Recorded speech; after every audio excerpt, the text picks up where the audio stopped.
അച്ഛൻ പറഞ്ഞ ട്രീറ്റ്മെന്റ് കൊണ്ട് ഫലം ഉണ്ടാവോ? ഒരമ്മയാവാൻ കഴിയും?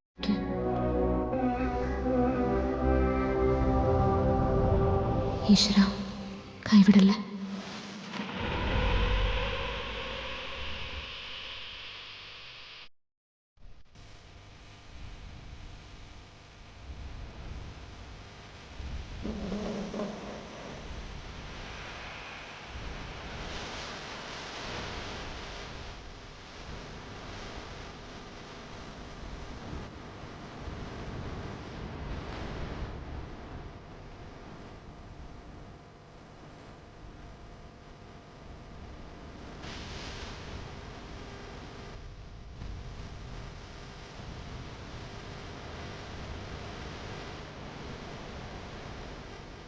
നമസ്കാരം. വാരണാസിയിലേക്കുള്ള യാത്രാമധ്യേ കയറിയതാണ്. 1001 വീടുകൾ കയറി ഭിക്ഷയെടുത്തു പോകാമെന്ന് നേർച്ചയുണ്ട്. അങ്ങനെ വന്നതാ ഇവിടേക്ക്. ഈ ജീവിതത്തിലെ കർമ്മങ്ങളെല്ലാം അവസാനിച്ചു. ഇനി മോക്ഷപ്രാപ്തി മാത്രമേ ബാക്കിയുള്ളൂ. മോളെക്കൊണ്ട് കഴിയുന്ന ഭിക്ഷ തരണം. സ്വാമി നിൽക്ക.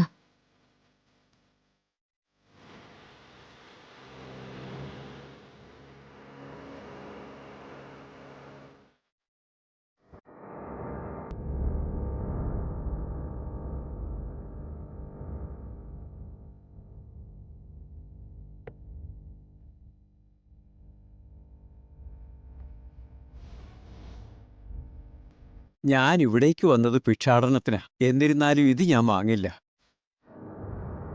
കൊടുക്കുന്നത് ഭിക്ഷയായാലും സമ്മാനങ്ങളായാലും അത് സന്തോഷത്തോടെ വേണം കൊടുക്കാൻ.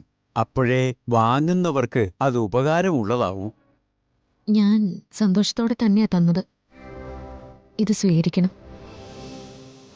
നാവിൽ നിന്ന് വരുന്ന വാക്കുകളും മുഖഭാവവും തമ്മിൽ യാതൊരു ബന്ധവും കാണുന്നില്ല. വലിയ എന്തോ പ്രശ്നം മോളെ അലട്ടുന്നുണ്ട്. അതെനിക്ക് മനസ്സിലായി. മോളുടെ മുഖത്ത് നിന്ന് എനിക്കത് മനസ്സിലാവുന്നുണ്ട്.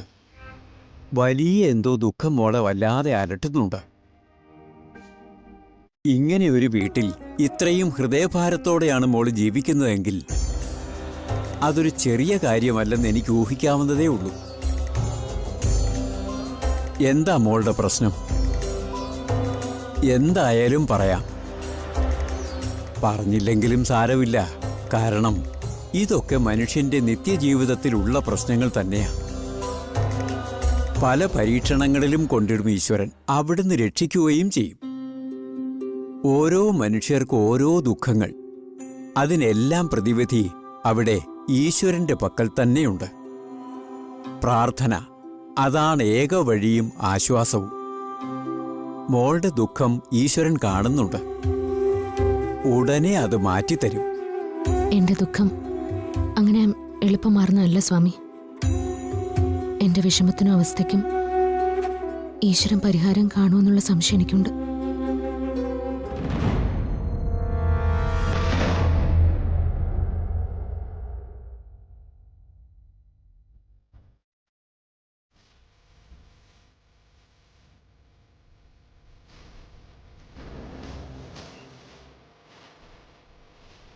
ഒന്നുകൊണ്ടും വിഷമിക്കണ്ട മോളെ. മോളുടെ ജീവിതത്തിലേക്ക് ഉടനെ തന്നെ ഒരതിഥിയെ ഈശ്വരൻ അയക്കുന്നുണ്ട്.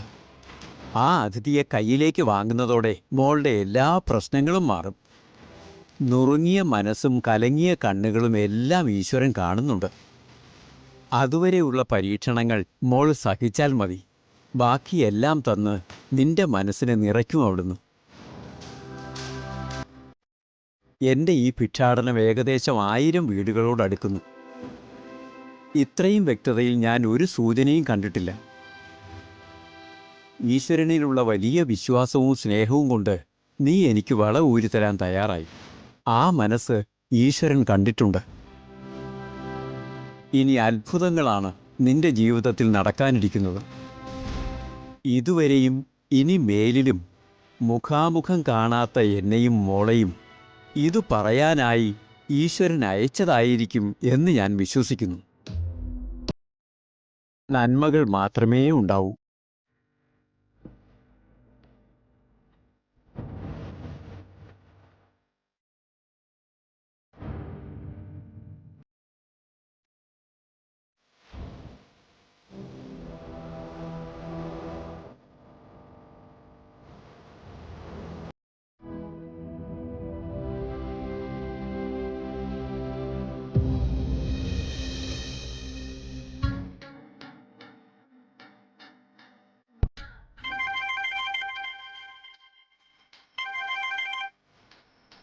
ഹലോ.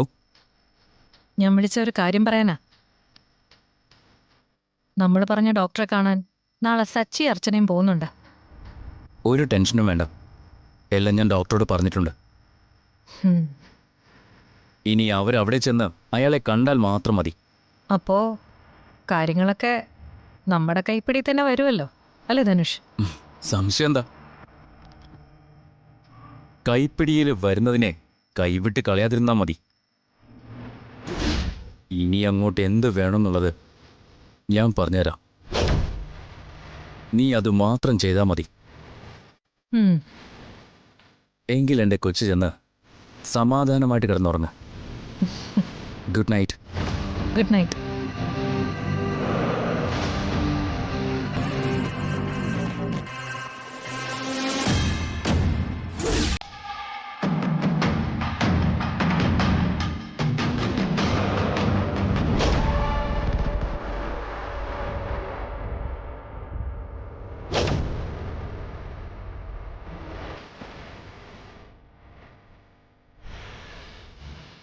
അർച്ചനയോട് ആരാ പറഞ്ഞത് അർച്ചനയ്ക്ക് കുഞ്ഞുങ്ങളുണ്ടാവില്ലെന്ന്? ഈ റിപ്പോർട്ടിൽ പറയുന്നത് നിങ്ങൾക്ക് കുഞ്ഞുങ്ങൾ ജനിക്കുമെന്നാണല്ലോ.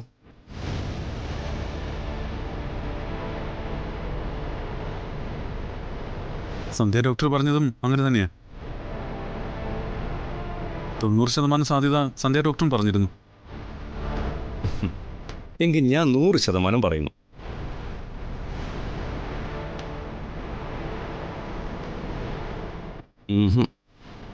സാധ്യതയല്ല ഞാൻ പറയുന്നത്, ഉറപ്പാ.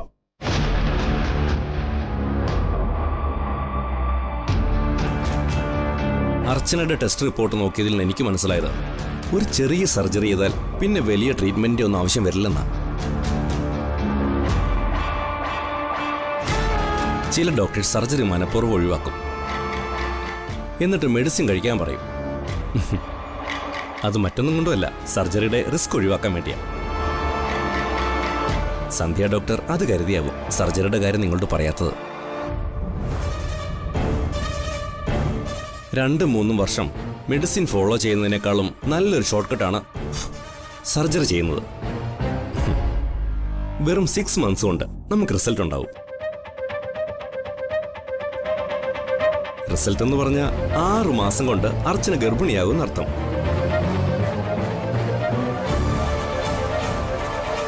സർജറി എന്നൊക്കെ കേൾക്കുമ്പോൾ ഭയം തോന്നുന്നത് സ്വാഭാവികമാണ്. അതാ, ഇതൊന്നുകൊണ്ടും പേടിക്കണ്ട. നിങ്ങളെപ്പോലെ ഒരുപാട് ആളുകൾ സർജറിയിലൂടെ ഈ പ്രശ്നം പരിഹരിച്ചിട്ടുണ്ട്. അല്ല, നിങ്ങൾ ആലോചിച്ചിട്ട് പറഞ്ഞാൽ മതി. എന്തിനാ വെറുതെ കുറെ വർഷം കാത്തിരിക്കുന്നോർത്ത് ഞാൻ പറഞ്ഞതേ ഉള്ളൂ. എനിക്ക് പേടിയൊന്നുമില്ല ഡോക്ടർ. സർജറി എത്രയും വേഗം ചെയ്യാം. ഡോക്ടർ പറഞ്ഞ പോലെ എന്തിനാ കുറെ വർഷം ഇനിയും കാത്തിരിക്കുന്നത്? കഴിയുന്നതും എത്രയും വേഗം എനിക്കൊരു അമ്മയാവണം. അർച്ചന പറഞ്ഞതാ ശരി. എന്തിനാ നമ്മളായിട്ട് വൈകിപ്പിക്കുന്നേ?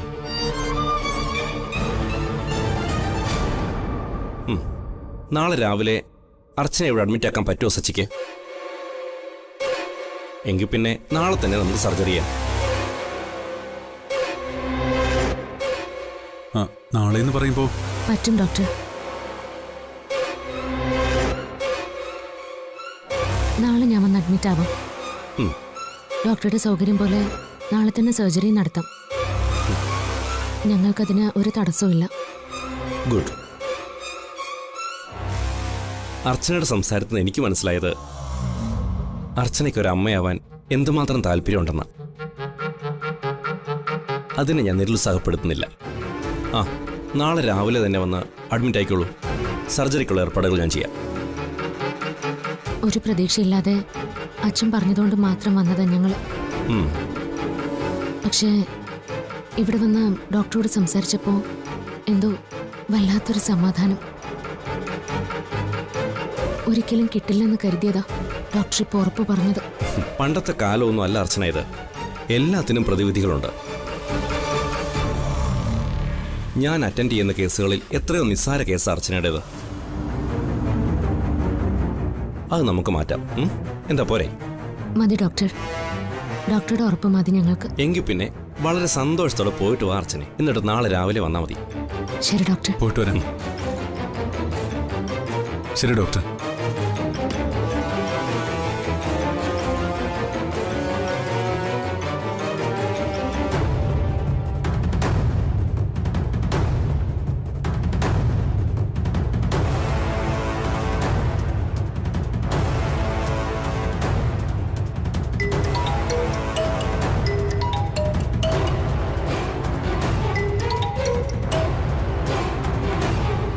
ഹലോ. Hello doctor. ആ അർച്ചന എന്ന് പറയുന്ന പേഷ്യൻറ്റും അവരുടെ ഹസ്ബൻഡും വന്നിരുന്നു. ഒരു സർജറി ചെയ്ത കുഞ്ഞുങ്ങളുണ്ടാവുന്ന കള്ളം പറഞ്ഞപ്പോൾ അതേപടി വിശ്വസിച്ച് പോയിട്ടുണ്ട്. അല്ല, എപ്പോഴത്തേക്കാ ഈ സർജറി ചെയ്യാൻ പറ്റുന്നേ? നാളെ തന്നെ. എന്തിനാ അത് വൈകിപ്പിച്ച് കാത്തിരിക്കുന്നത്? നാളെ അവരോട് വരാൻ പറഞ്ഞിട്ടുണ്ട്. അവർ നാളെ വന്നാൽ സർജറി ഞാൻ നടത്തും. അത് പ്രസവിക്കാനുള്ള സർജറി അല്ല, എന്നേക്കുമായി പ്രസവിക്കാതിരിക്കാനുള്ള യൂട്രസ് റിമൂവൽ സർജറി. ഞാനും അച്ഛനും അമ്മയും കൂടി രാവിലെ അങ്ങോട്ട് വരാം. ആ ശരി ശരി ശരി.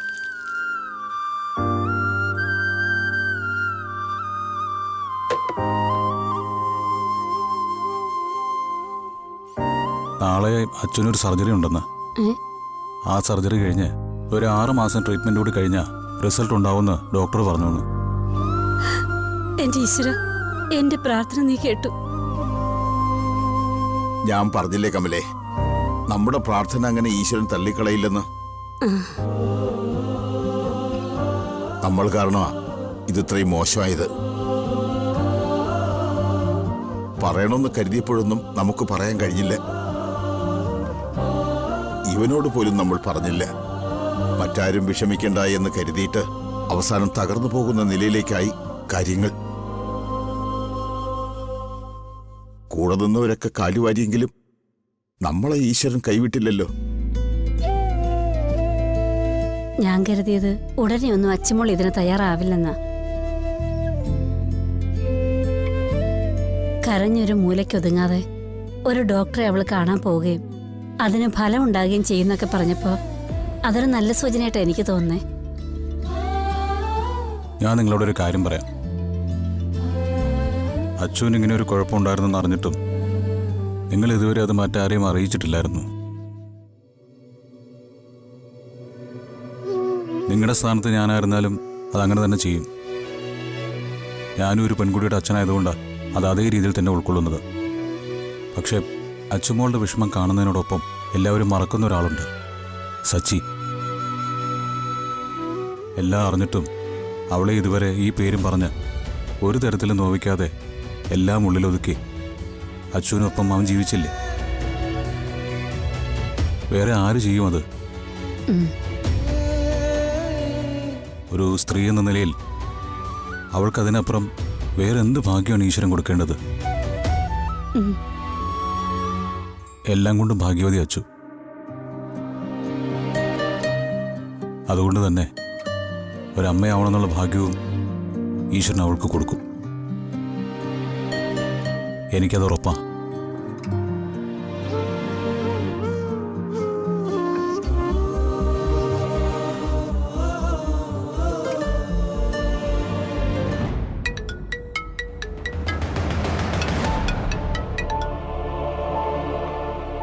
ഹലോ. അർച്ചനയുടെ കണ്ടീഷൻ ഇപ്പൊ എങ്ങനെയുണ്ട് സച്ചി? ഇപ്പോ ബെറ്റർ ആണ് ഡോക്ടർ. ഉടനെ തന്നെ സച്ചി മറ്റു ട്രീറ്റ്മെന്റ് കാര്യം അർച്ചനയോട് പറയണം. ട്രീറ്റ്മെന്റ് കണ്ടിന്യൂ ചെയ്താൽ ഉറപ്പായി റിസൾട്ട് ഉണ്ടാവുമെന്ന് പറഞ്ഞ് മനസ്സിലാക്കുകയും വേണം. ഞാൻ അക്കാര്യം ഡോക്ടറോട് പറയാതിരിക്കായിരുന്നു. അച്ഛൻ പറഞ്ഞിട്ട് ഞങ്ങളൊരു ഡോക്ടറിനെ ഇതിനോടകം കണ്ട് ട്രീറ്റ്മെന്റിനെ കുറിച്ച് സംസാരിച്ചിരുന്നു.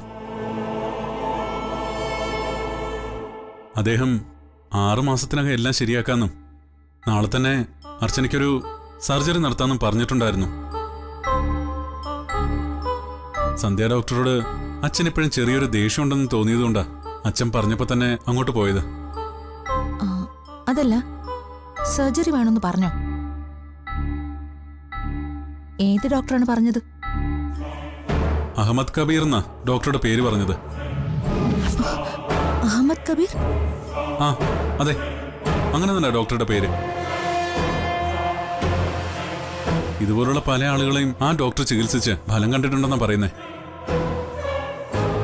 ആ ഡോക്ടറെ കണ്ടപ്പോൾ മുതല് അർച്ചന വലിയ പ്രതീക്ഷയില. ഇപ്പോഴാ എനിക്ക് സമാധാനമായത്.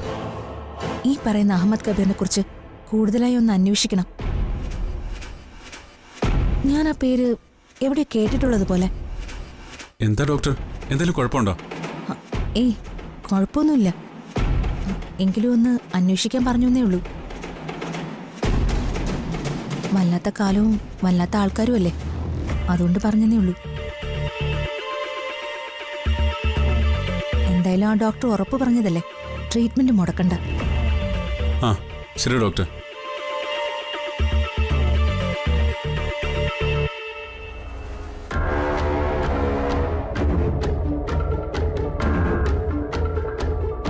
ഡോക്ടർ അഹമ്മദ് കബീർ, ഞാൻ എവിടെയോ...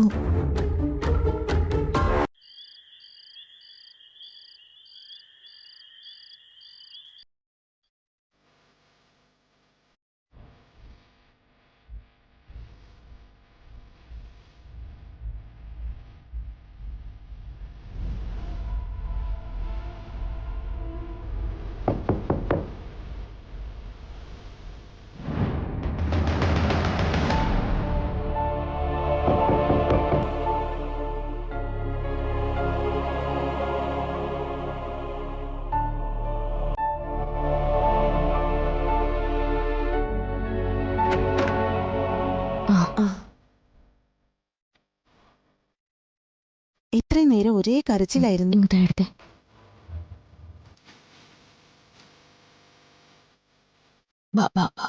ഓ ഓ ഓ ഓ ഓ ഓ ഓ ഓ.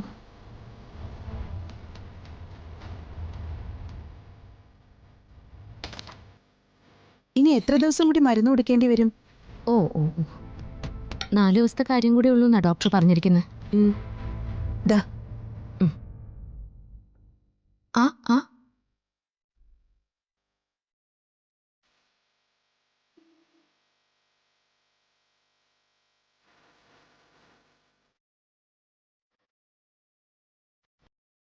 വേണ്ടായിരുന്നു, എനിക്കെന്തോ ഭയം തോന്നുക.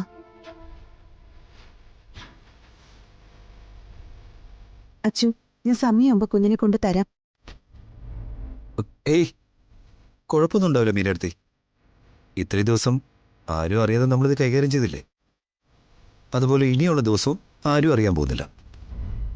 അങ്ങനെയല്ല സന്ദീപേ, ആതിരയുടെ കാര്യം മാത്രമല്ല, അവന്തികടുത്തി അറിഞ്ഞാലും പ്രശ്നമാണ്.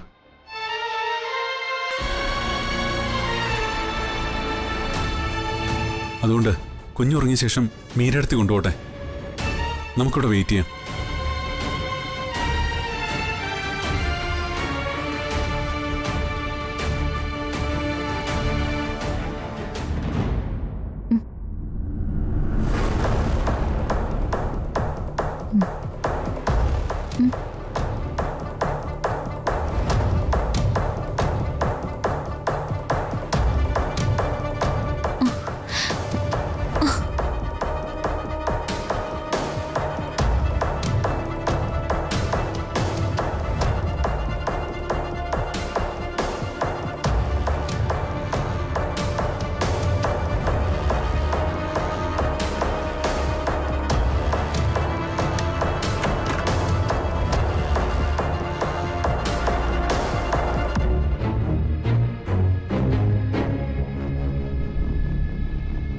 സന്ദീപ് എവിടെ പോയി?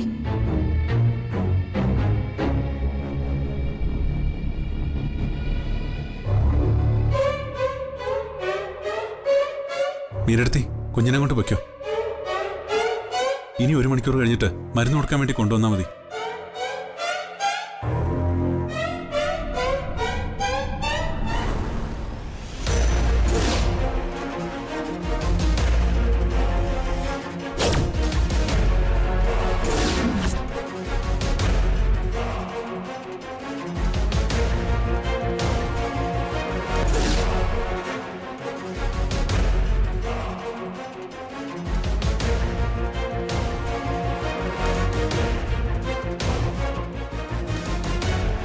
ഇവിടെ എന്തൊക്കെയാ സന്ദീപ് നടക്കുന്നത്?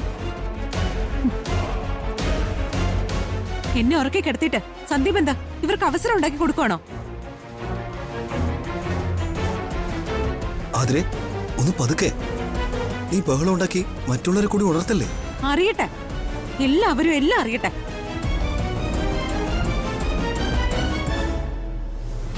മീരയെടുത്തിട്ട് കയ്യിൽ ഞാൻ എന്റെ മോളെ തന്നത് മരുന്ന് കൊടുക്കാൻ വേണ്ടിട്ടാ. എന്നിട്ട് ഇതാണോ എടുത്ത് കാണിക്കുന്നേ?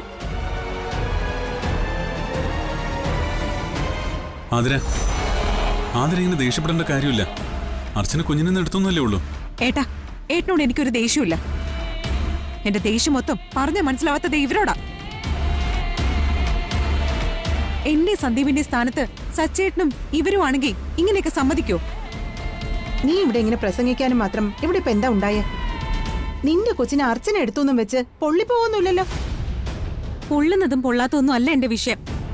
എന്റെ മോളെ ഇവരെടുക്കുന്നത് എനിക്ക് ഇഷ്ടമല്ല എന്ന് പറഞ്ഞാൽ ഇഷ്ടമല്ല.